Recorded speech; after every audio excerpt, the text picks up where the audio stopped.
After being killed in the previous battle, the protagonist revives deep inside the cave. As his senses return, his eyes lock onto the cave's distant exit. He remembers how the group of bandits escaped with the golden-haired mother monkey. He doesn't know how much time has passed, but if they bring back reinforcements, it could be disastrous. He must act quickly. Without hesitation, he bursts into a full-speed sprint through the cave. His expression is focused. He's determined to face the three hunters again, but this time with a plan. He reminds himself to take full advantage of the bat monkey's abilities. This time, he won't let them leave the cave alive. Elsewhere near the exit, a band of bat monkeys continues to pester the escaping group. The fat bandit yells in frustration, sick of the constant ambushes. He storms over to the golden-haired mother monkey, grabs her by the hair, and yanks her up. He snarls that this is all her doing. He accuses her of trying to trap them by blocking the cave entrance. He tells her to order her minions to stop or else they'll get rough with her. She only glares back in silence, refusing to obey. His temper flares. He growls that she doesn't know what's good for her. He then turns to his twisted comrade, who is crouched nearby, chewing on a dead bat monkey. He grins and calls out, reminding the man of his obsession with children.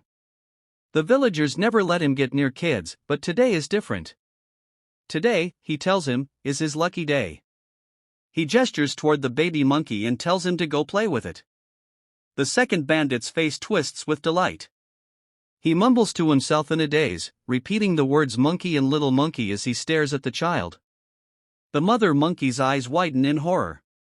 She screams for him to stop, begging them not to hurt her baby. The baby monkey, completely unaware of the danger, bounces forward toward the grinning bandit, who now opens his mouth wide, ready to swallow it whole. But before he can strike, a fierce gust of wind surges from deeper inside the cave. In a flash, the protagonist reappears.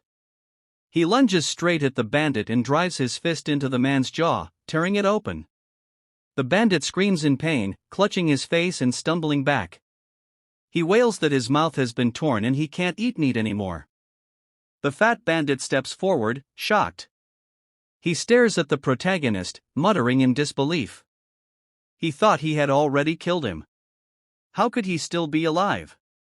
His eyes narrow as he recalls something familiar. He remembers encountering a monster like this once before, a player summoned by the self-proclaimed Immortal King. That player refused to stay dead, and he was forced to kill him 3 times. The protagonist silently places the baby monkey down on the ground. The fat bandit glares at him, now speaking with a manic edge. He asks if the boy is the same as that immortal freak. But then he shakes his head and laughs. It doesn't matter. If the boy isn't afraid of dying, then he'll just have to work a little harder to kill him again. He charges with his weapon drawn, closing in fast. As the attack nears, the protagonist narrows his eyes and thinks back to the key trait of the bat monkey, speed. Especially the white bat monkey, whose agility made it ideal bait. If he uses this body properly, he can outmaneuver the enemy. The fat bandit swings.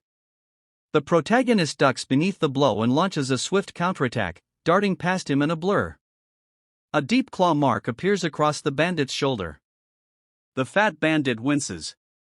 He didn't see the attack coming. The protagonist notes the thick hide of his opponent, harder to pierce than expected. The bandit laughs eerily. He taunts the boy, saying he's gotten smarter. Since he knows he can't win in a direct fight, he's choosing a battle of attrition. But that makes it more fun. He shouts that this is what makes a fight exciting. Exciting? The protagonist calmly leaps high into the air and spins like a whirlwind. In a single sweeping motion, he unleashes a barrage of slashing blows. The fat bandit reels as claw marks appear all over his body.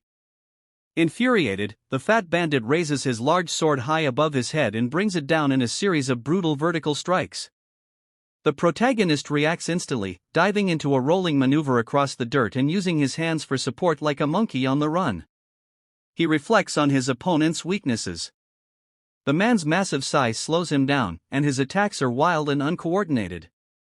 Compared to the subspecies Immortal King, this brute isn't worth comparing.